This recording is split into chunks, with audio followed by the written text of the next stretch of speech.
All. Thanks for coming back. In this next video segment, I'm going to show you how to take your completed notes and to begin to conceptualize them. Now, the word conceptualize comes from concept, and the idea behind it is that research papers ought to be concept driven. It's one of the things that a lot of students struggle with. They can make a set of note cards, but they're not sure what to do next. And so really ideally, if you were using paper note cards, you would go ahead and deal them all out in front of you. But as you can see here on Easybib, all you have to do is arrange them and they're in front of you. So you have to take some time to think which of these things belong together. And when you do that, you'll start to see certain patterns emerging.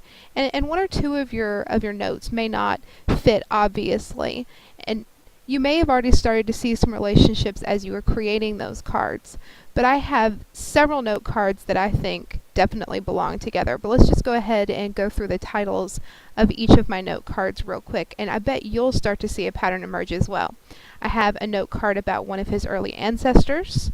I have one about his college experiences, one about his childhood, his family's background, one about his father's death, the unreliable income that writing brought him, his wife, his child, his early works, the social thinkers that were prominent during his time in writing, the transcendental thought, which was just coming to the forefront during his writing, his return to Salem after his family was having financial difficulty because of that unreliable income, a friend of his who was also a very famous writer named Herman Melville, another friend of his, Emerson, a friend of his from college, Longfellow, who was also another author as well as Emerson, and then his interest in psychology, his interest in folklore, looks like I have a spelling error there, his skepticism of transcendentalism, his friend from college, Franklin Pierce, who ended up being the president at one point, and his thoughts on Puritanism.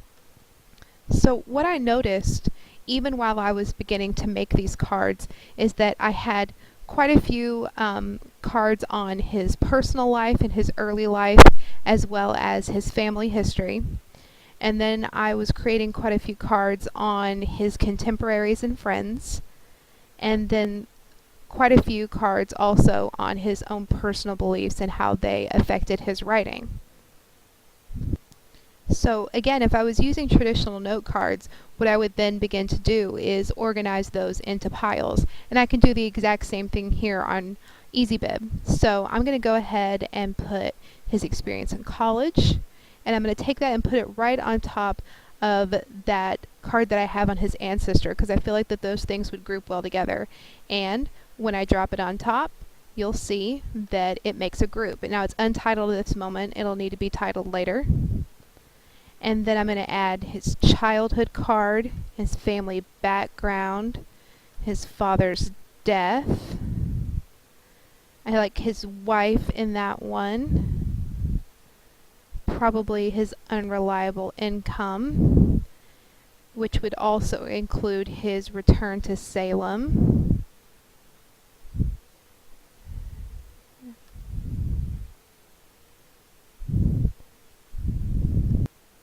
And it looks like I accidentally made a second group here. That happens sometimes. So what I can do is I can drag that into this group. And now they're all together. And one thing I would like to show you is what happens when you accidentally group something that you didn't necessarily want to. So obviously the Longfellow one doesn't belong in this group, but let's see what happens if I put it in there. Oh no, what do I do? So if you do accidentally put something into a group, what you do is you hit this little plus sign here, and the whole group spins open. And then if there's something that you didn't mean to put in there, in this case the Emerson card, then you can just drag it back out and hit your minus sign.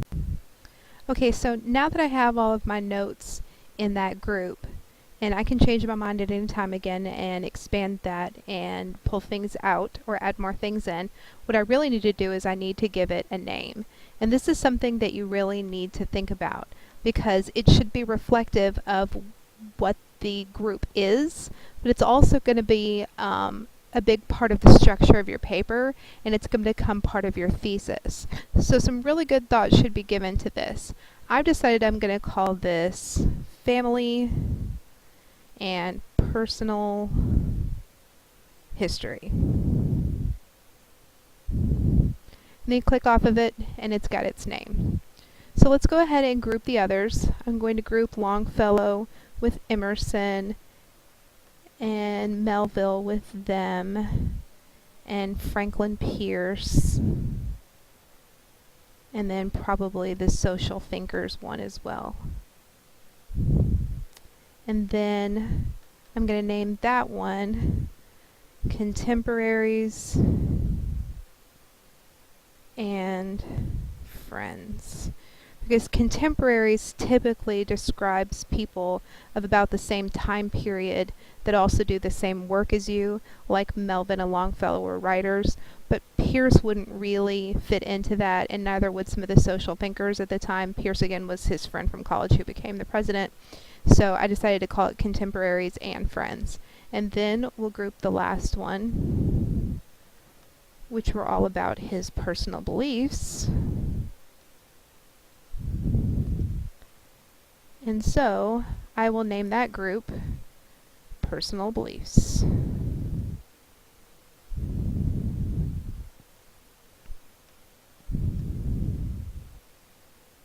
And that's pretty much how grouping and conceptualizing works. See you in the next video.